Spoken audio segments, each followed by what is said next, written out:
The average multiple for owner-operated businesses across all industries is 2.5. 2.5. The average multiple for a business that is not owner-operated in the same exact industry is 4.5. That's pretty significant. So if you've got $1 million in profit and you're ready to sell, it's the difference between getting $2.5 million and $4.5 million.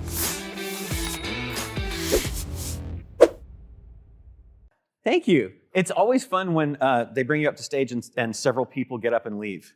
It doesn't give you the confidence. It just feels good. Wait, yeah.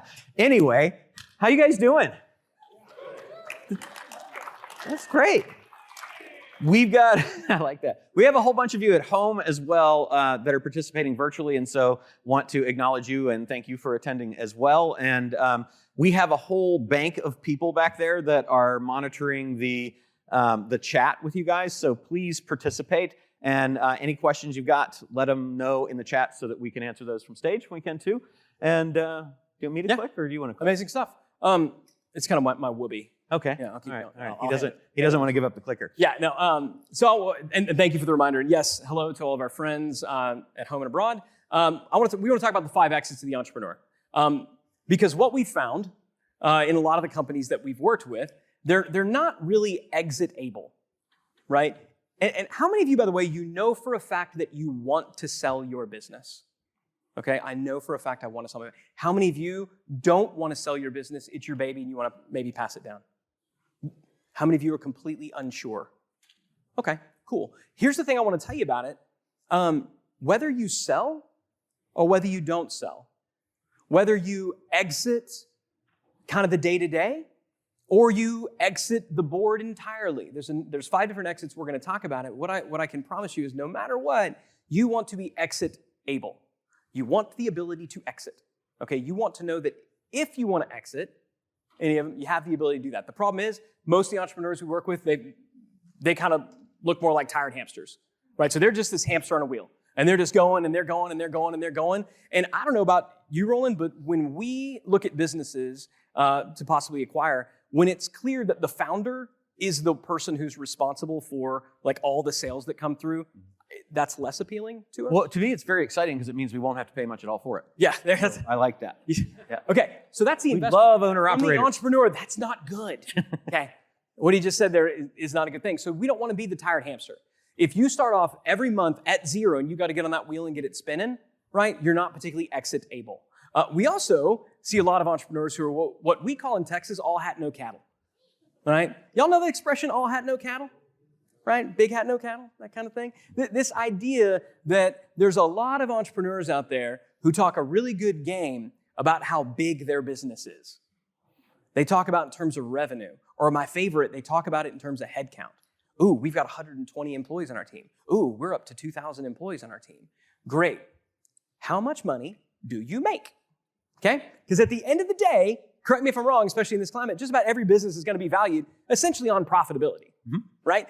And so there are a lot of people out there peacocking around, acting like they're God's gift to business and entrepreneurship on Instagram and TikTok. And the reality is they may have a business that generates a lot of revenue, but they're not generating a lot of profit, okay? They're all hat, no cattle. And remember, we have a friend who rents seats out in his plane 15 minutes at a time without the plane ever taking off for Instagrammers to go on and take pictures of how they're on a private plane. Yeah.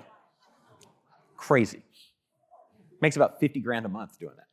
All hat, no cattle. By the way, that entrepreneur is smart. Respect, right? Respect.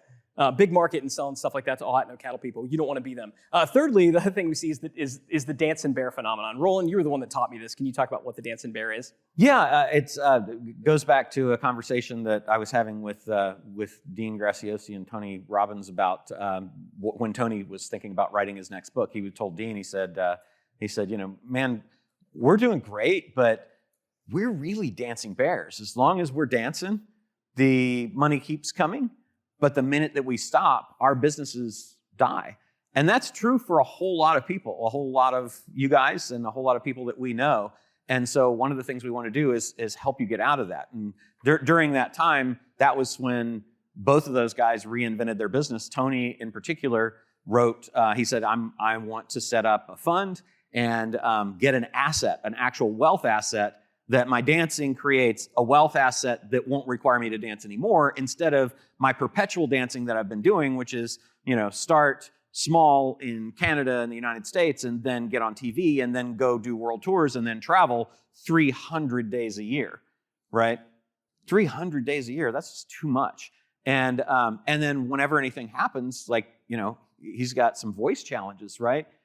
If he can't talk, he can't dance. And that means it ends. And so he set up a fund and said that if he got $1 billion under management, that he would be set for life. I believe that he exited that fund when he had 10 billion under management. So that was a great dancing bear exit that you just don't want to be that person. My wife got stage 4 thyroid cancer. She went in for just a little thing on her neck that she thought she should look at. She was told she had 90 days to live. That was 17, 18 years ago now. So obviously she beat that, but man, you never know what's going to happen, right? Yeah. Yeah. You're one personal tragedy away from bankruptcy, almost all of us. And so you got to think that that's not a comfortable place to be. You've got to get out of that dancing bear area. Yeah, and some people say, but I love to dance and sing. I want to be the dancing bear. This is fun for me. That's great.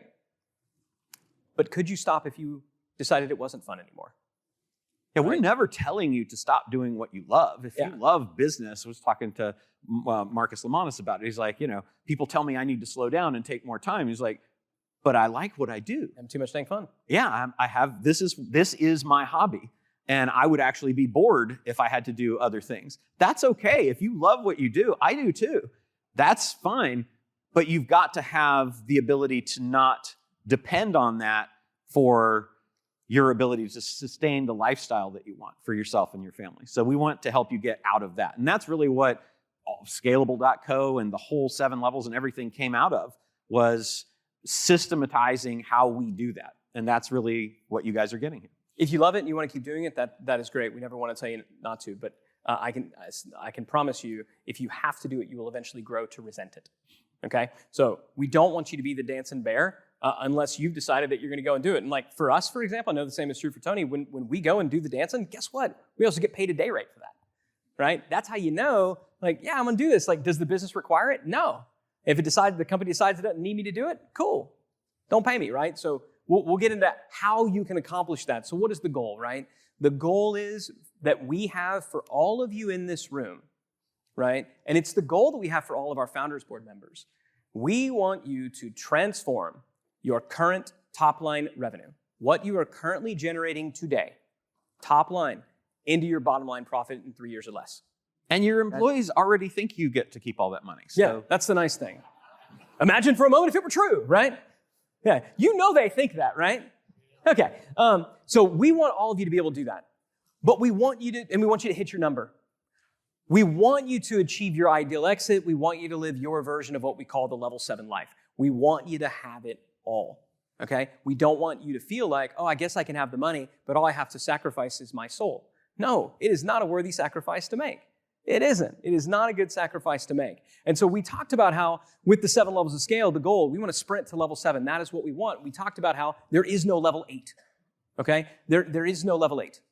When you hit level 7, when you hit your goal, you're either going to reset and you're going to pursue an even bigger, badder, faster, more motivating goal, all right? Or you're going to look to take one or more of the 5 exits. So let's go through what the 5 exits are, starting with exit number 1, exiting the line. Can you talk about that, Roland? Yeah, so really what we kind of identified is that you're going to occupy one or more of 6 roles during the time that you're in business. And some of those roles are, as you move up the line, you may want to stay in and continue in for a while. So we're going to talk about like the kind of how these roles map to the levels of scale and how exiting these roles is important to get to the point where you have flexibility to do what you want to do and aren't becoming the thing that's rotating around the business. I love that graphic, by the way. I also like how it just flew out of. That's what happens. Out of eventually, everywhere. it's toodles.